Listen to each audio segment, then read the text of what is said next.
And I do see this as an opportunity for us to heal as people, because it truly is a lie that we are separated from this land. And that is the lie that has built this, and we deserve so much better. Yeah. And I pray that this opens up our hearts, and it has for me. Hey, it's Jordan with Status Coup. This is Ashley with Status Coup. On the ground. In Philadelphia. Flint, Michigan. East Palestine, Ohio. Please support the leading independent news outlet on the ground. Covering what the corporate media covers up.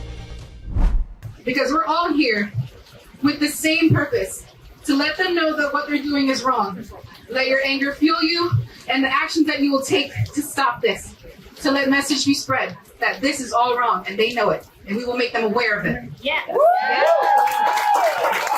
I have many undocumented friends, and I cherish them to my heart.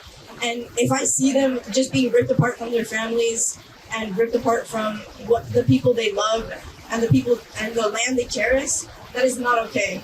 We sit here because we are privileged enough to come out and protect the other people who can't come out for themselves. We are here because we believe in human rights, and we believe in protecting the land and the people. And there's egregious misunderstandings on every side of these important issues, which lead to both the death of the Everglades and the death of Palestinians via genocide. Guys, I know many of y'all already know this. That's our drinking water. Like it shouldn't need to be said, every part of this plan is so egregious, you know? And we can't dehumanize immigrants further by referring to their struggle as simply a quote-unquote divisive issue. Hey, it's Ashley Bishop with Status Coup. John Friend and I are on the ground in Florida. As you can see behind me, we are in front of the gate to Alligator Alcatraz, which has an official sign now. This was not here yesterday when John and I were reporting on the protest over the opening of the facility yesterday. So they just put this up. We came back here today, and along the way, we actually saw several other signs that say Alligator Alcatraz. I assume they're using this as a marketing, branding opportunity so they can sell, I don't know, more merchandise to profit off of people's misery. So lots of Alligator Alcatraz hats, t-shirts, that kind of thing. So again, behind me, there's the official sign. So the facility itself is open now. The $450 million facility is open, and there were already reports that it has flooded. So today, and I want to say yesterday as well, there were reports that the facility has already started flooding, which makes sense. This is in the middle of the Everglades. It rains here. It rains here, and the rain, runs off into the grasslands that are here. So I don't know. They threw this facility together within a matter of days. So they had been bragging that they threw it up so quickly. If you've seen videos of the facility itself, it's just a bunch of metal cages with bunk beds in it to house people. I'm sure in, super crowded conditions.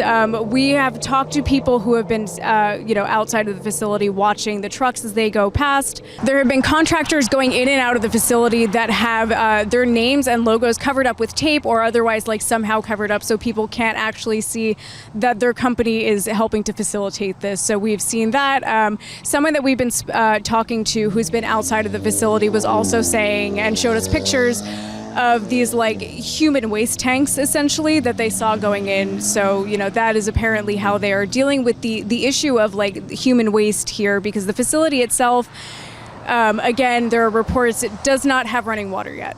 So does not have running water, which also means that they're not set up to handle any of the waste from all of the people that will be detained in this facility. So they have that going on, and they have flooding. They threw everything up in a matter of days, and it shows. So the facility is open. Again, we've been out here. It's very hot. There are mosquitoes buzzing around. I already had to stop doing this doing this clip several times because there are mosquitoes that are, buzzing in and out of our faces. So everyone who's in there is going to be subject to that. And there's been no I cannot imagine that there's any kind of actual legitimate planning because this went up in a matter of days. And we've been kind of watching that in real time as we've been here since Tuesday. You can help us to be able to do this more frequently by becoming a member at StatusCoup.com/join for as little as $5 a month. It's just like one coffee, and that helps to sustain independent journalism so that we can be out here doing, what journalists are supposed to do, covering these things that matter for regular working people. We stand knowing what migration has caused, right?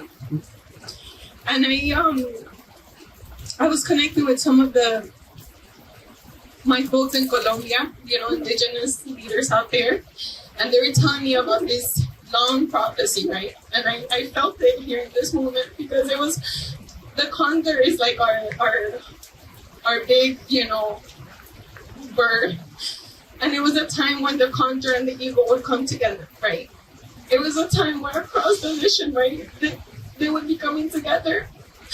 And I see this connection. I see how it happened today because unidos, right? We have people of the global south, right? We have the people of the condor, and here we had our so many of our indigenous leaders, Mikosuki, who stood with us as immigrant communities and who built that solidarity bond despite everything that's happened, because it has.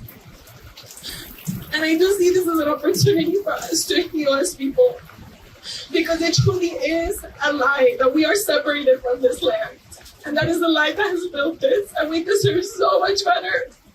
Yeah. And I pray that this opens up our hearts, and it has for me, because that is the medicine. When they came, they tried to put so much hate in our hearts, but we transmuted to joy. We transmuted to care. We transmuted to everything that we know that is possible. And they are going to do, and they have tried so much to divide us. But us standing under this rain is a reminder that no matter how much they try, the love that we have for each other, the human beings, and I don't know how many sacrifices you all have made to be here. But as somebody who loves immigrants, and as somebody who is trying to heal from the colonization of this land, of my own ancestors that were Spaniards, that need to heal with this land, it is our time. We have no more time. When we're done with colonization, we have no more time.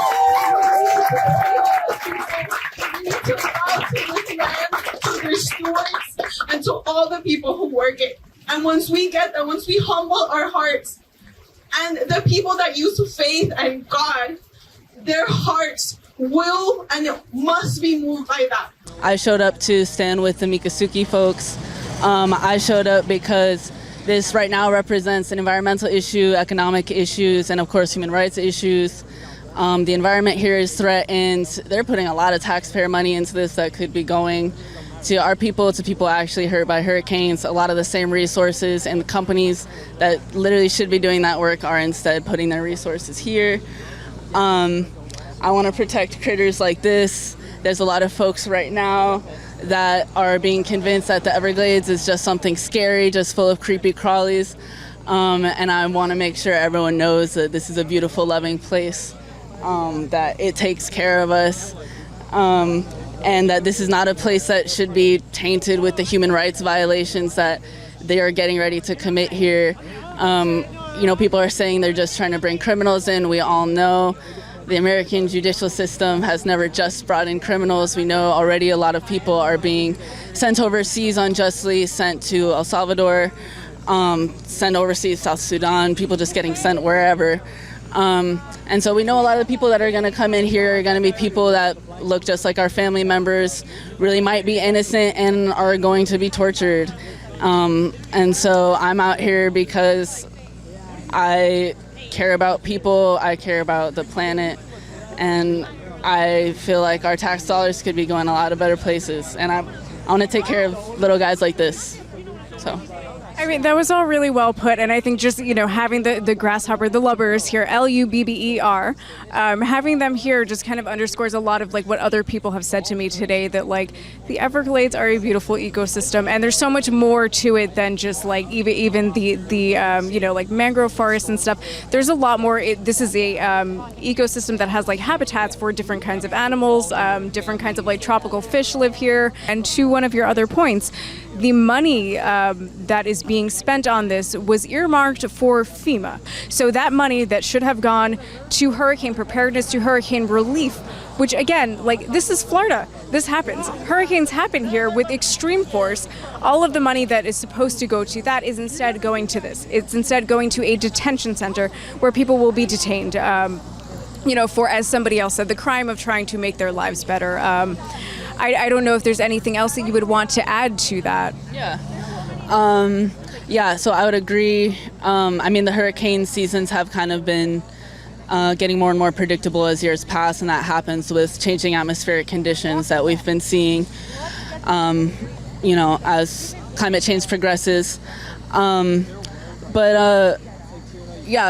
those ways that Floridians aren't being taken care of because that money that's meant for FEMA is going here to lock more people up. And of course they'll say, well, the other detention centers are overflowing, instead of just arresting less people. And I think something that is really especially important to me to know about this land, when they talk about there's nothing out there but snakes and alligators, me and my friends, we go out here regularly and just walk into the water. I would walk into that water right there, and I would feel fine and I would feel safe because I know how the alligators see us. I know how they'll run away. You go in with a big stick, the snakes aren't going to bother you. So they're really trying to make it out to be something very scary. And this is even everything from the alligators to the pythons. This is a loving land.